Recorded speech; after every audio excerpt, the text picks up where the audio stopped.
ತೆಗೆದು ಮದುವೆ ಮಾಡಲಿಲ್ಲ, ನನ್ನ ಹೆಸರು ದೊರೆಯಲ್ಲಿ ದರ್ಬಾರ್ ಮಾಡುವ ದೇವೇಗೌಡನೇ ಅಲ್ಲ.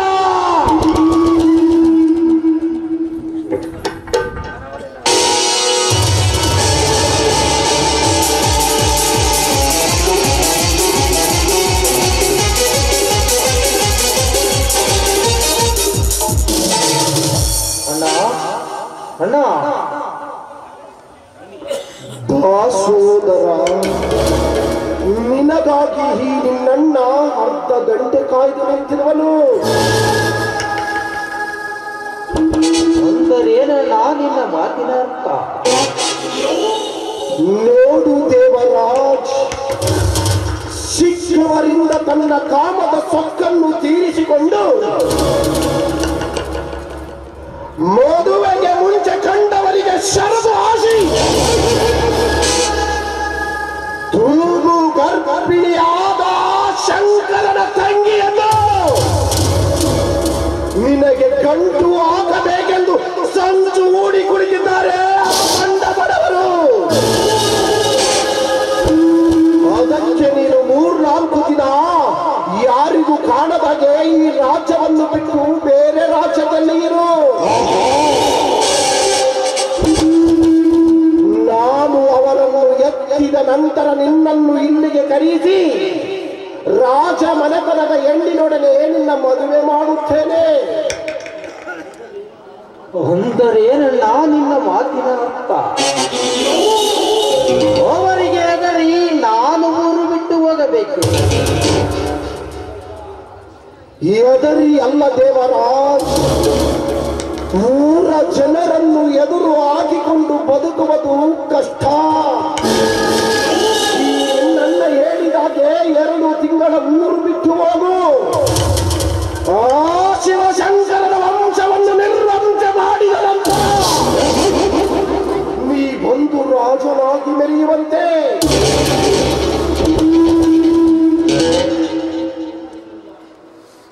ಅಣ್ಣ, ದಂಡಿಗೆ ಎದರಲಿಲ್ಲ, ದಾಳಿಗೆ ಎದರಲಿಲ್ಲ, ಏಕಾಚಿತ ಈ ಊರಿನ ಜನರಿಗೆ ಎದುರುವುದೇ? ನೋಡೋಣ, ಅವಳ ಕೊರಳಿಗೆ ತಾಳಿ ಕಟ್ಟು ಎಂದು ಬಂದವರ ತಲೆಯನ್ನು ತೆಗೆದು ಹೆಣದ ರಾಜಿಯನ್ನೇ ಕೆಡವಿ ಬಿಡೋಣ, ಸುಟ್ಟು ಹಾಕಿ ಬಿಡೋಣ ಈ ನಮ್ಮ ಸಾಮ್ರಾಜ್ಯದಲ್ಲಿ. ಬೇಡ ದೇವರಾಜ್, ಊರ ಜನರನ್ನು ಎದುರು ಹಾಕಿಕೊಂಡು ಬದುಕುವುದು ಕಷ್ಟ. ನನ್ನ ಹೇಳಿದಾಗೆ ಊರು ಬಿಟ್ಟು ಹೋಗು.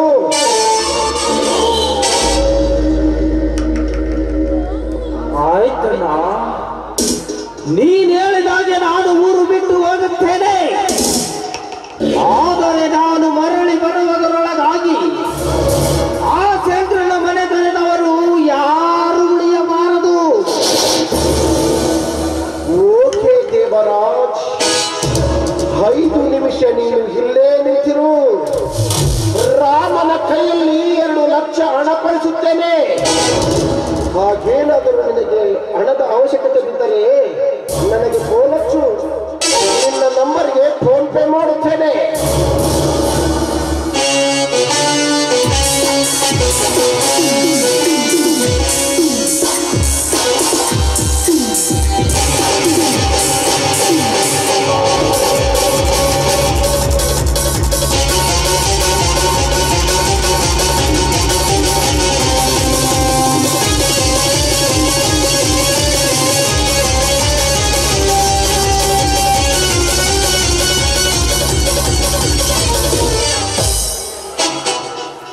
ಆಯ್ತಣ್ಣ.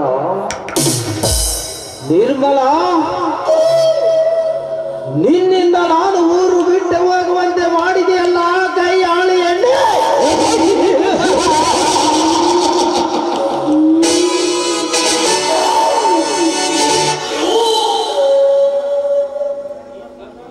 ನೀನು ಗರ್ಭವತಿ ಎಂದು ಗೊತ್ತಾದ ತಕ್ಷಣ ನಿನ್ನನ್ನು ಕೊಲೆ ಮಾಡಿದರೆ ಇಂದು ಈ ಪರಿಸ್ಥಿತಿಗೆ ಬರ್ತಾ ಇರಲಿಲ್ಲ.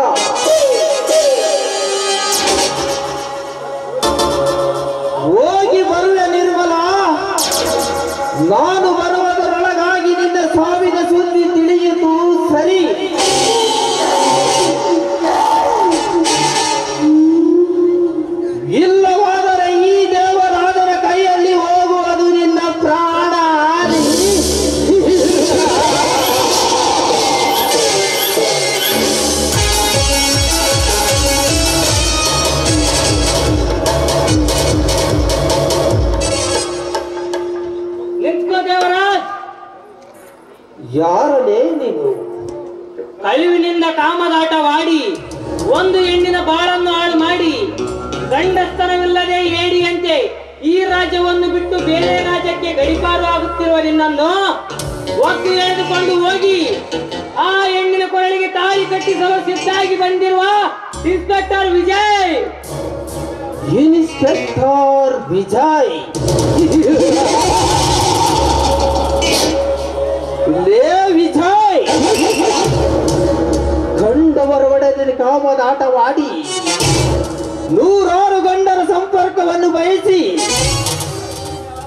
ಗರ್ಭಿಣಿಯಾದ ಈ ನೀತಿ ಜಾರಿದ ಹೆಣ್ಣಿಗೆ ನಾನು ತಾಳಿ ಕಟ್ಟಬೇಕೆ?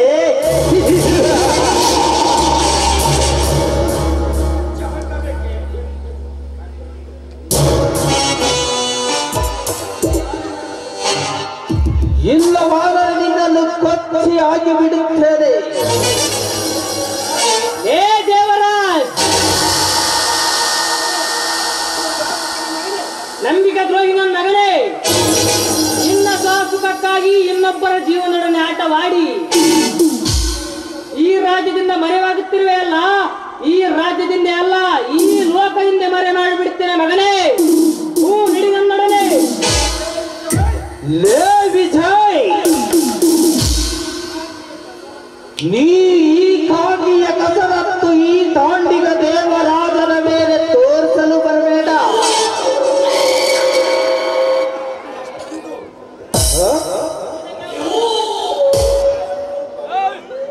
ನಿನಗೆ ಅನುಕಂಪ ಅನುಕರಣೆ ಇದ್ದರೆ ನೀನೇ ಹೋಗಿ ಅವಳ ಕೊರಳಿಗೆ ತಾಳಿ ಕಟ್ಟು.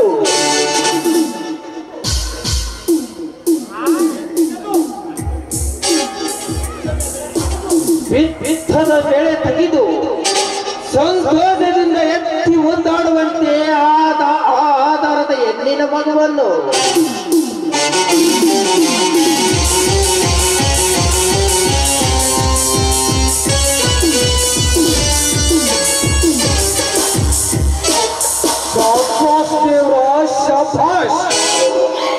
ನೀ ಬಿತ್ತಿ ಬೆಳೆದ ಪೈರನ್ನು ಬೇರೆಯವರಿಗೆ ದಾನ ಮಾಡುತ್ತಿರುವೆಯಲ್ಲ, ನೀನು ನಿಜವಾಗಿಯೂ ಆ ದೇವೇಗೌಡನ ತಮ್ಮನ ಅಥವಾ ಯಾರಿಗ ಹುಟ್ಟಿದವನನ್ನು ತಂದು ನಿಮ್ಮ ತಂದೆ ಜೋಪಾನ ಮಾಡಿದ ಮಗನ? ಲೇ ದಾಸ, ಲೇ ದೇವರಾಜ್, ನಿನ್ನನ್ನೇ ನಂಬಿ ನೀತಿ ಬಿಟ್ಟು ನೀ ಕೈದಲ್ಲಿಗೆ ಬಂದು ನಿನಗೆ ಸುಖ ಕೊಟ್ಟು ನಿನ್ನ ಮೇಲೆ ತನ್ನ ಪ್ರಾಣವನ್ನೇ ಇಟ್ಟುಕೊಂಡ ಆ ಹೆಣ್ಣನ್ನು ಬಿಟ್ಟು ಹೊರಟು ನಿಂತಿರುವೆಯಲ್ಲ, ನೀನೊಬ್ಬ ಗಂಡಸ. ಪ್ರೀತಿ ಮಾಡುವವರಿಗೆ ನಿಯತ್ತಾಗಿರಬೇಕು. ಆ ನಿಯತ್ತು ಕಳೆದುಕೊಂಡ ನಾಯಿ ನೀನು. ನಿನಗೆ ಪ್ರೀತಿಯಿಂದ ಎಳೆದರೆ ಗೊತ್ತಾಗುವುದಿಲ್ಲ. ವಿಜಯ್, ಈ ನನ್ನ ಮಗನನ್ನು ಎಳೆದುಕೊಂಡ ನಡೆ ತಾಳಿ ಕಟ್ಟಬೇಕು. ಒಂದು ಇಲ್ಲ ಈ ಪಾಪನ ಮಚ್ಚಿಗೆ ತಲೆ ಕೊಡಬೇಕು. ಏ ಬಾಳೆ, ಪ್ರೀತಿ ಮಾಡಿ ಮೋಸ ಮಾಡುವ ಮೋಸಗಾರ ನನ್ನ ಮಗನೇ. ಲೇ ವಿಜಯ್, ಗಿಡಲೆ ಕೈ. ಲೇ ದೇವರಾಜ್, ಹಾರಾಡಿ ಅರನ ಪಾದಕ್ಕೆ ಸೇರಿಕೊಳ್ಳಬೇಡ. ಸುಮ್ಮನೆ ಬಾ.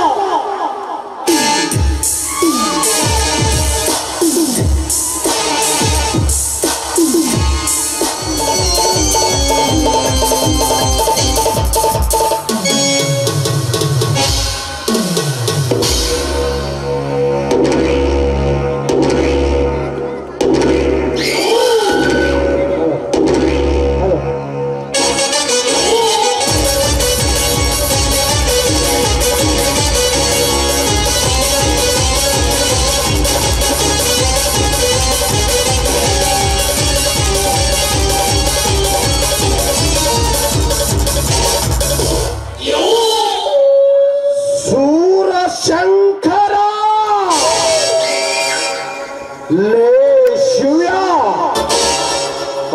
ನಿನ್ನ ತಮ್ಮ ಸೂರನಾಗಿದ್ದರೆ ವರುಷಾನುಗಟ್ಟಲೆ ನನ್ನ ತಮ್ಮ ನಿನ್ನ ತಂಗಿಯ ದೇಹದ ಸುಖದ ಸವಿಯನ್ನು ಸವಿದು ತಾಳಿಗಿಂತ ಮುಂಚೆ ತಾಯಿ ಮಾಡಿದನಲ್ಲ, ಆಗ ಎಲ್ಲಿ ಹೋಗಿತ್ತು ಆ ನಿನ್ನ ತಮ್ಮನ ಸೂರತನ?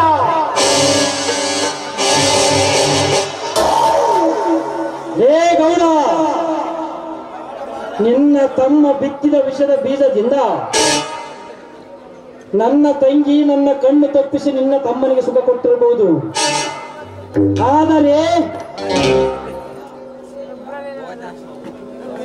ಆದರೆ ಊಟದ ತಟ್ಟೆಯಲ್ಲಿ ಹುಚ್ಚ ಒಯ್ಯುವ ಮಕ್ಕಳು ನೀವೆಂದು ಅವಳಿಗೇನು ಗೊತ್ತು? ಏನಂದಲೇ ಶಿವ? ಬಡವರಿಗಾಗಿ ದುಡ್ಡನ್ನು ದಾನ ಮಾಡಿ ಬೆಳೆದ ಈ ದೇವೇಗೌಡನಿಗೆ ಊಟದಲ್ಲಿ ಹುಚ್ಚ ಒಯ್ಯುವ ಮಕ್ಕಳೆಂದು ಮಗಳಿದೆಯಾ ಮಗನೇ? ನಿನ್ನ ಕಣ್ಣೆದುರಿಗೆ ನಿನ್ನ ತಂಗಿಯ ಗರ್ಭಪಾತ ಮಾಡಿ ಆ ನಂತರ ನಿನ್ನ ಅಸ್ಥಿ ಪಂಜರಕ್ಕೆ ನಾ ಬೆಂಕಿ ಹಚ್ಚಲಿಲ್ಲ. ನನ್ನ ಹೆಸರು ದೇವೇಗೌಡನೇ ಅಲ್ಲ. ಹೇ ಗೌಡ, ರಾಮ ಭೀಮ.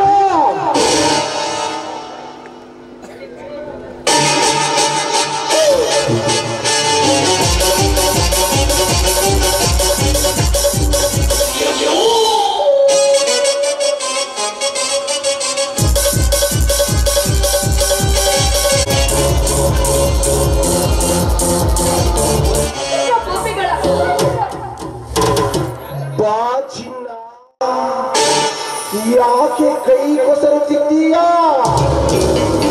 ಈ ದೇವೇಗೌಡರ ಮನೆಯ ಸೊಸೆಯಾಗಬೇಕೆಂದು ಮದುವೆಗೆ ಮುಂಚೆ ಕಂಡವರಿಗೆ ಶರದು ಹಾಕಿ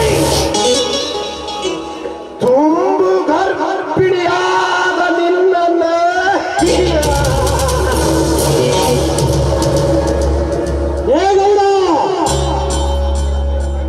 ನನ್ನ ತಂಗಿಯನ್ನು ಕೈಬಿಡು ಮಗನೇ. ಕೆಲವೇ ದಿನಗಳಲ್ಲಿ ತಾಯಿಯಾಗುತ್ತಿರುವ ನನ್ನ ತಂಗಿಯನ್ನು ಕೈಬಿಡು ಮಗನೇ. ಹೇಳೋಣ, ನಿನ್ನ ಯಾಕಡೆ ಈ ರೀತಿ ಕಟ್ಟಾಕಿದ್ದಾರೆ? ನೀನೇನ್ ತಪ್ಪು ಮಾಡಿದೆ ಅಂತ ಈ ಪಾಪಿಗಳು ನಿನಗೆ ಈ ರೀತಿ ಶಿಕ್ಷೆಗಳನ್ನ ಕೊಡ್ತಾ ಇದ್ದಾರೆ? ಬಿಡಬೇಕಾ? ನಿಮ್ಮಣ್ಣನನ್ನು ಬಿಟ್ಟು ಬಿಡಬೇಕಾ? ಬಿಡುತ್ತೇನೆ ನಿರ್ಮಲ, ಆದರೆ ಈಗಲ್ಲ. ನಿನ್ನ ಹೊಟ್ಟೆಯಲ್ಲಿ ಬೆಳೆಯುತ್ತಿರುವ ಪಿಂಡವನ್ನು ಸುಟ್ಟು ಹೋಗೋವನ್ನು ಕತ್ತರಿಸಿ ಹಾಕಿದ ನಂತರ ನಿಮ್ಮಣ್ಣನ್ನು ಬಿಟ್ಟು ಬಿಡುತ್ತೇನೆ.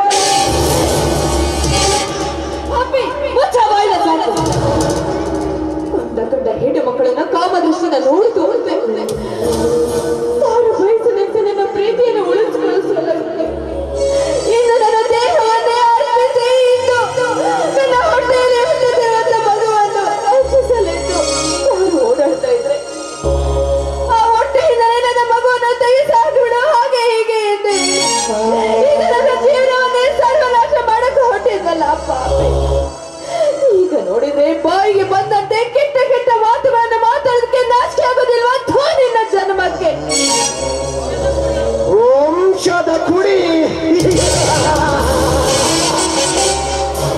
ನಿರ್ಮಲ,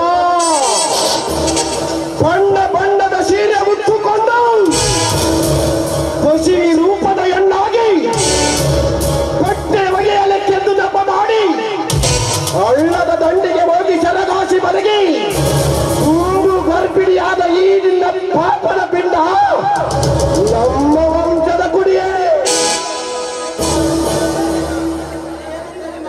ಏನೆಂದರೆ ಮಗನೇ ಗೌಡ, ಕಂಡವರಿಗೆ ಕಾಲು ಎತ್ತಿ ಜಾಡಿಸಿಕೊಳ್ಳುವ ಗರತಿಯರ ವಂಶ ನಿಮ್ಮಂತೆ ಬಿಡಾರಿಯರ ವಂಶವಲ್ಲ. ಸತಿ ಸಾವಿತ್ರಿ ಅಂತವರನ್ನ ಮೀರಿಸಿದ ಗರತಿಯರ ವಂಶ. ಗರತಿಯರ ವಂಶ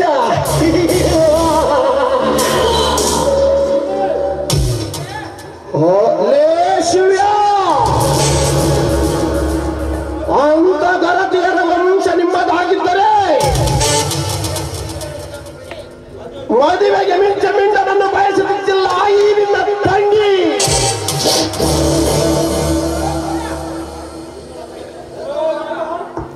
ಗೌಡ, ಎಷ್ಟು ಕೊಬ್ಬಿನಿಂದ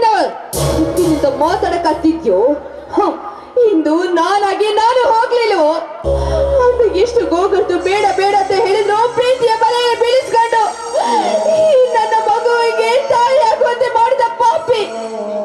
ಆದ್ರೆ ಈಗ ನೋಡಿದ್ರೆ ಎಲ್ಲ ತಪ್ಪುಗಳನ್ನು ನನ್ನ ಮೇಲೆ ಹೊರಿಸಿ ಇಂಥ ಒಂದು ದುಸ್ಥಿತಿಗೆ ತಂದು ಆದರದ ಪಿಂಡ ಹಾಗೆ ಹೀಗೆ ಅಂತ ಬಾಯಿಗೆ ಬಂದಂತೆ ಮಾತನಾಡ್ತಿದೆಯಲ್ಲ ದುಷ್ಟ.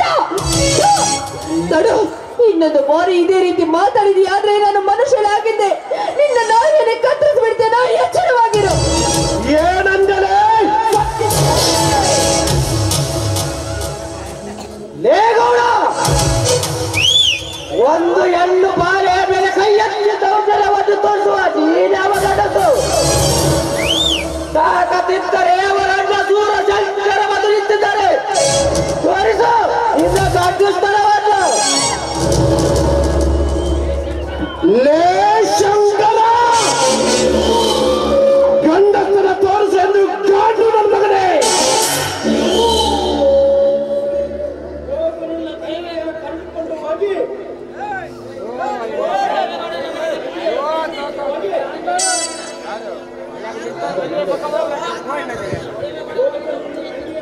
ಲೇ ಶಂಕರ, ಈ ದೇವೇಗೌಡನ ಮಾಡಿಗೆ ಗೂಡಿ ಅಂತೆ ಹೊಕ್ಕು ಶೆಟ್ಟು ಹೊಡೆದು ಸೂರನಂತೆ ನಿಲ್ಲಬೇಡ.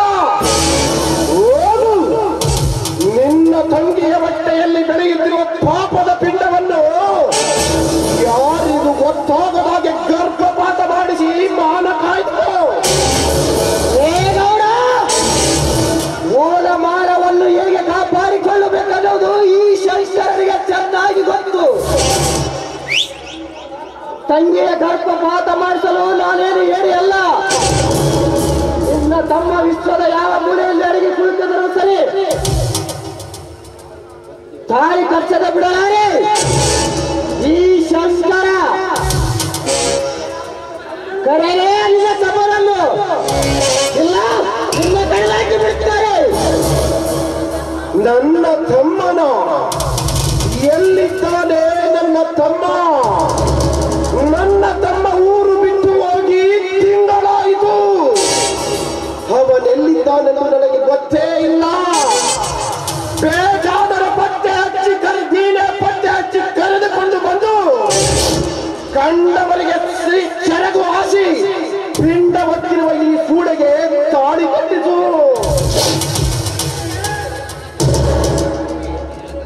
ಏನೆಂದರೆ ಮಗನೇ ಘೋಡ, ಪ್ರೀತಿಯ ಮಾತನ್ನು ಮೆಚ್ಚಿ ಉತ್ತರಾದ ನಿನ್ನ ತಮ್ಮನ ಮೆಚ್ಚ ಈ ನನ್ನ ತಗಿಗೆ ಸೂಳತಿ ಹಾಕಿರುತ್ತೆ.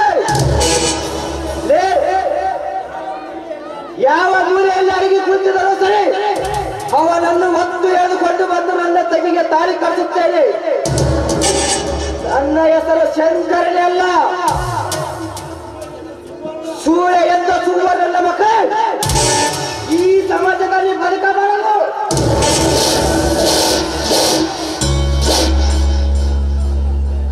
ತಂಗಿ, ಅಣ್ಣನನ್ನು ಬಿಚ್ಚಿಕೊಂಡು ಬಾ.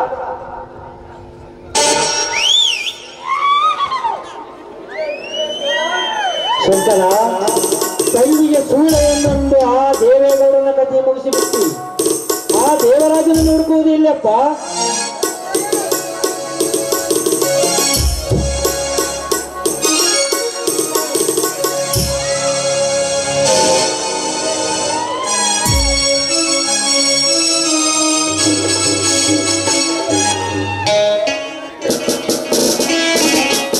ಅವಿತು ಕುಳಿತಿಲ್ಲ ಶಿವ.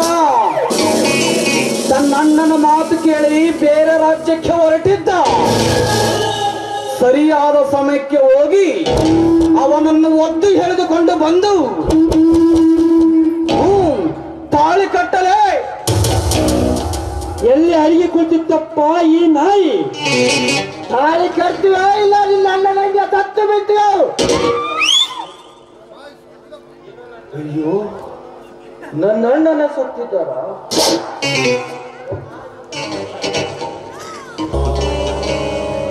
ಎದ್ದೇಳಲೇ ಅವಿವೇಕಿ, ನಿನ್ನ ಅಣ್ಣ ಸತ್ತಿದ್ದಾನೆಂದು ಎಷ್ಟು ತಮ್ಮ ಬಂದಿದ್ದಾನೆ ನೋಡೋಣ. ತರದು ನೋಡೋಣ, ಈ ನಿನ್ನ ತಮ್ಮ ಬಂದಿದ್ದಾನೆ. ಎದ್ದೇಳಲೇ ಅವಿವೇಕಿ, ಅಣ್ಣ ಸತ್ತಿದ್ದಾನೆಂದು ಇಷ್ಟೊಂದು ದುಃಖಿಸುತ್ತಿರು ಎಲ್ಲ. ಇಷ್ಟು ದಿನ ಎಷ್ಟೊಂದು ಬಡ ರೈತರನ್ನು ಕೊಂದಿಲ್ಲ, ಎಷ್ಟೊಂದು ರೈತರನ್ನು ಹಾಳು ಮಾಡಿಲ್ಲ. ಆಗ ಬರದ ಕಣ್ಣೀರು ಈಗೇಕೆ? ಹೇಳಲೇ ಹೇಳು. ಸಮಯ ಕಳೆದು ಈ ಶಂಕರನ ಸಿಟ್ಟಿಗೆ ಆಹುತಿಯಾಗಬೇಡ. ಕಟ್ಟು ತಾಳಿಯನ್ನು. ವಿಜಯ, ಮಾನವೀಯತೆಯಿಂದ ಹೇಳಿದರೂ ತಿಳಿದುಕೊಳ್ಳುವಂತ ವಂಶವಲ್ಲ ಇವನದು.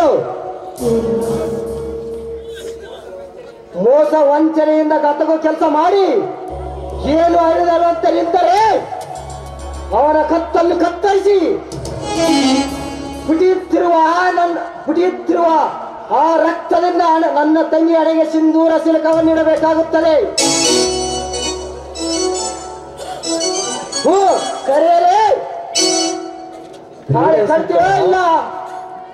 ಬೇಡ ಶಂಕರ, ನಿನ್ನ ತಂಗಿಯನ್ನು ಅರಿಯದೆ ಏನು ಅರಿಯದ ನಿನ್ನ ತಂಗಿಗೆ ನಾನು ಮೋಸ ಮಾಡಿದೆ. ನಾನು ಅವಳ ಕೊಳಗೆ ತಾಳಿ ಕಟ್ಟಿದರೆ ನನ್ನ ಆತ್ಮಕ್ಕೆ ಶಾಂತಿ.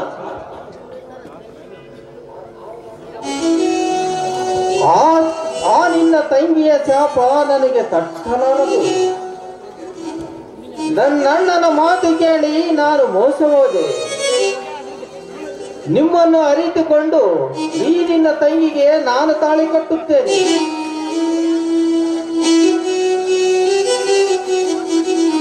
ಸತಿಯನ್ನಾಗಿ ಸ್ವೀಕರಿಸಿಕೊಳ್ಳುತ್ತೇನೆ. ತೆಗೆದುಕೊಳ್ಳಿ ಈ ಹಾರವನ್ನು. ಇದೇನು ನೀವದ? ಎರಡು ತಾಳಿ ತಂದಿರುವಿರಲ್ಲ. ನಾನೇ ಹೇಳಿದೆ ಶಂಕರ, ದೇವರಾಜ ನಿರ್ಮಲ ಬಳಿಗೆ ತಾಳಿ ಕಟ್ಟುವಾಗ ನೀನು ಕೂಡ ನಿವೇದಿತಳ ಬಳಿಗೆ ತಾಳಿ ಕಟ್ಟಿ ಇಬ್ಬರ ಮದುವೆ ಒಮ್ಮೆಗೆ ಮುಗಿದೋಗಲಿ ಎಂದು. ಏನು ಮನೆಯಲ್ಲಿ ನಾನು ಮದುವೆಯಾಗಬೇಕೆ?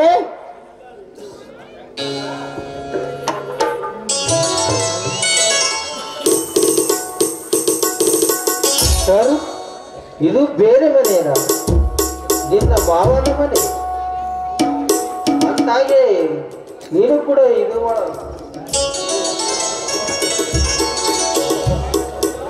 ಶಂಕರ್, ನೀನು ನಿವೇದಿತಳಿಗೆ ತಾಳಿ ಕಟ್ಟು. ದೇವರಾಜ್, ನೀನು ನಿರ್ಮಲಳಿಗೆ ತಾಳಿ ಕಟ್ಟು.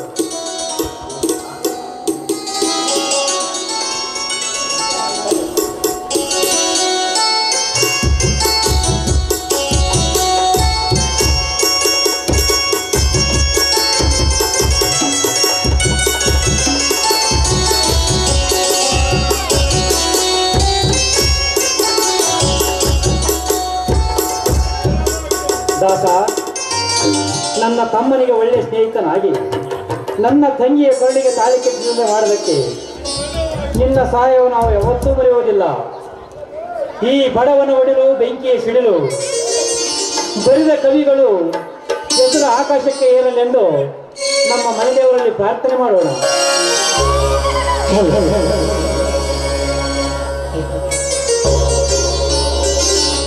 ಜಯ ಸಾಗರ ಜಯ